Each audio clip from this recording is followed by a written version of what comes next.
Assalamualaikum warahmatullahi wabarakatuh. Perkenalkan, nama saya Selma Aulia Safira dengan NIM 240641092. Nah, di sini saya akan membahas 3 materi mata kuliah konsep bahasa dan sastra Indonesia, yang dimana 3 materi itu terdapat bahasa baku dan bahasa tidak baku, yang kedua semantik, yang ketiga sintaksis.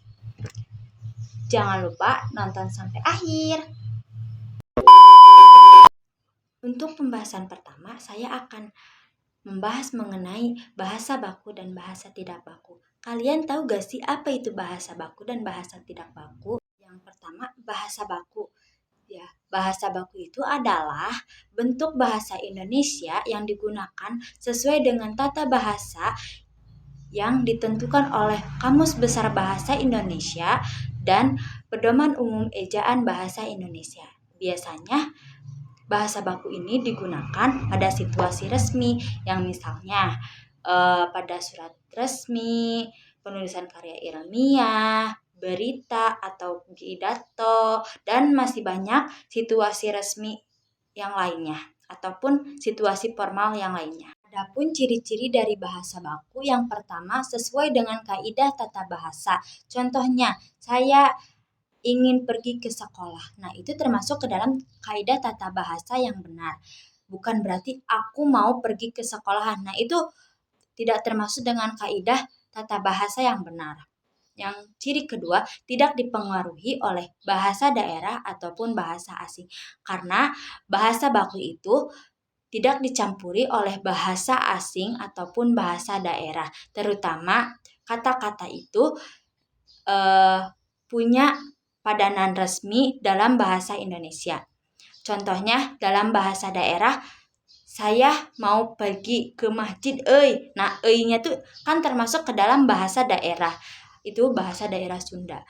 Atau beta mau pergi, itu termasuk ke dalam bahasa Maluku ya, guys. Jadi ada campuran kata. Nah, itu termasuk ke dalam contoh bahasa daerah. Ada contoh bahasa asing, yaitu saya ingin meeting besok. Itu kan meetingnya tuh kan bahasa Inggris ya. Jadi ada campuran bahasa Indonesia dan bahasa Inggris. Jadi bukan termasuk bahasa baku. Jadi tidak bisa digunakan dalam situasi resmi. Ciri ketiga yaitu digunakan pada situasi resmi atau formal. Nah, contohnya kayak penulisan karya ilmiah, berita, media massa, pidato, surat resmi, dan surat-surat resmi lainnya. Nah, bahasa baku ini bisa digunakan dalam situasi-situasi tersebut. Yang ciri keempat yaitu bersifat netral atau tidak emosional. Nah, bahasa baku itu bisa digunakan dengan santai, objektif, dan tidak memperlihatkan perasaan sendiri secara berlebihan. Contohnya kayak marah, kesal, ataupun terlalu santai, terlalu akrab gitu ya guys. Selanjutnya, bahasa tidak baku. Kalian tahu gak sih apa bahasa tidak baku itu? Nah, bahasa tidak baku adalah bahasa yang tidak mengikuti tata bahasa yang resmi atau tidak sesuai dengan Kamus Besar Bahasa Indonesia dan Pedoman Umum Ejaan Bahasa Indonesia. Bahasa ini biasanya digunakan pada situasi santai atau tidak resmi. Contohnya kayak percakapan kita sehari-hari, ngobrol sama teman, dan media sosial. Adapun ciri-ciri dari bahasa tidak baku. Yang pertama, tidak sesuai dengan kaidah tata bahasa Indonesia.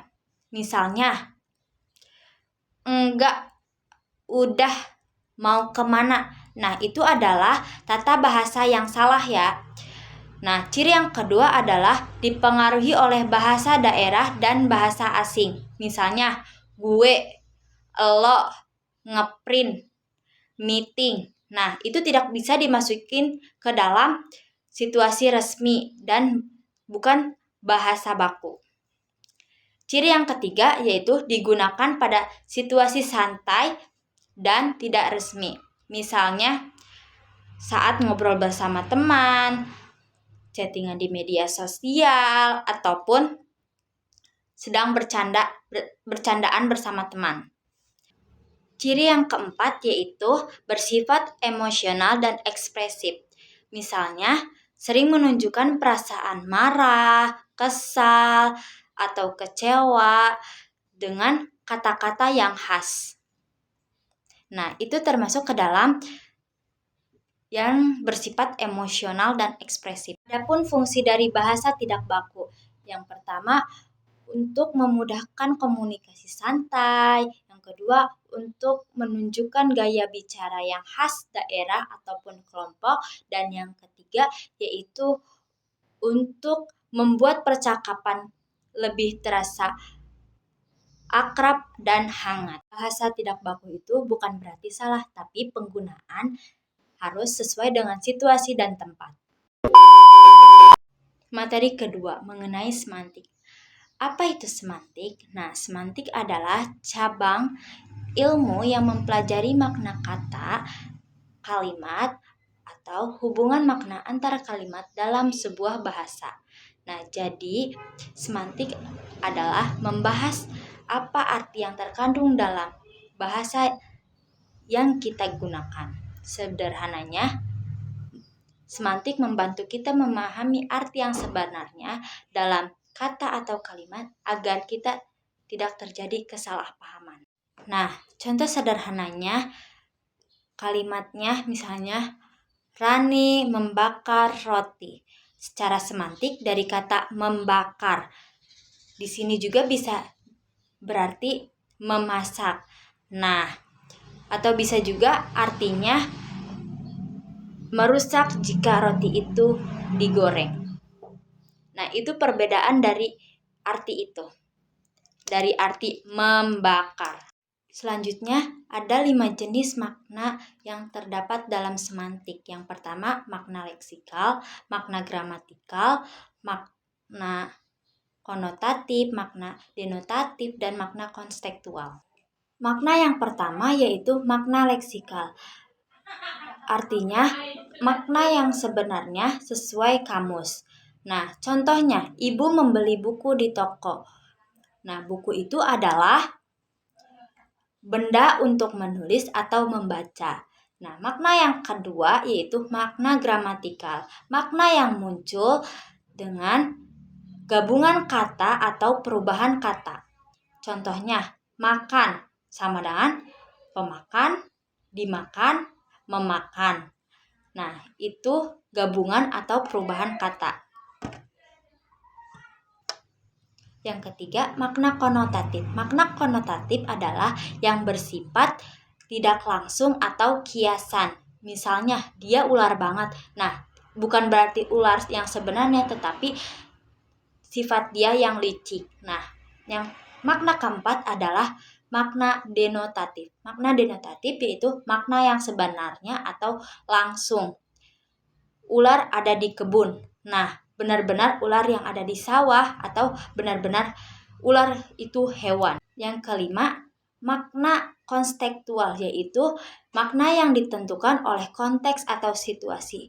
Dia panas hati, berarti bukan badannya yang panas, tapi dia sedang marah.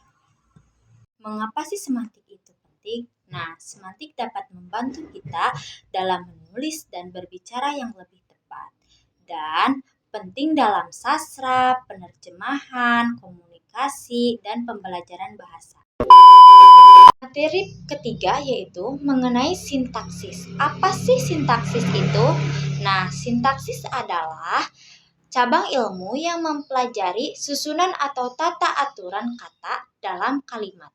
Sederhananya, sintaksis dapat membantu menyusun kata-kata supaya menjadi kalimat yang padu, jelas, dan sesuai dengan tata bahasa Indonesia yang baik dan benar. Contoh sederhananya seperti ini. Pergi, saya, pasar, ke. Nah, itu kan kalimatnya acak, jadi tidak sesuai dengan aturan bahasa Indonesia. Contoh yang benarnya, saya pergi ke pasar. Nah, itu tata bahasa yang baik dan benar. Sintaksis mempunyai 4 tingkatan. Yang pertama kata, yang kedua prasa, yang ketiga klausa, dan yang keempat kalimat. Yang pertama kata. Kata adalah unsur terkecil. Contohnya buku, pulpen, meja, makan. Nah, itu termasuk dari kata. Dan yang kedua prasa. Prasa adalah gabungan dua kata atau lebih yang belum tentu jadi kalimat. Nah, contohnya kayak makanan enak. Nah, itu gabungan dua kata atau lebih yang belum tentu dijadikan kalimat. Nah, yang ketiga klausa. Klausa adalah gabungan dua kata atau lebih yang sudah mempunyai subjek dan predikat, tapi belum bisa dan belum tentu berdiri sendiri. Contohnya, dia pergi. Nah, dia adalah subjek, pergi adalah predikat. Dan yang keempat, kalimat. Kalimat adalah gabungan kata yang utuh dan mempunyai makna yang lengkap. Contohnya, dia belajar setiap malam. Nah, itu termasuk ke dalam kalimat. Jenis kalimat dalam sintaksis ada dua, yaitu kalimat tunggal dan kalimat majemuk. Kalimat tunggal yaitu kalimat yang hanya punya satu klausa. Contohnya, ibu memasak. Nah, itu hanya mempunyai satu klausa. Dan kalimat majemuk adalah kalimat yang mempunyai dua klausa atau lebih. Contohnya, ibu memasak dan ayah bekerja. Nah, itu termasuk ke dalam kalimat majemuk. Mengapa sih sintaksis itu penting? Nah, sintaksis itu penting dapat mencegah kesalahan dalam berkomunikasi secara lisan maupun tulisan. Dan sintaksis juga dapat memudahkan orang lain memahami apa yang kita maksud. Nah, begitu pembahasan 3 materi dari saya. Kurang lebihnya mohon maaf. Billahi taufiq wal hidayah. Wassalamualaikum warahmatullahi wabarakatuh. Bye-bye.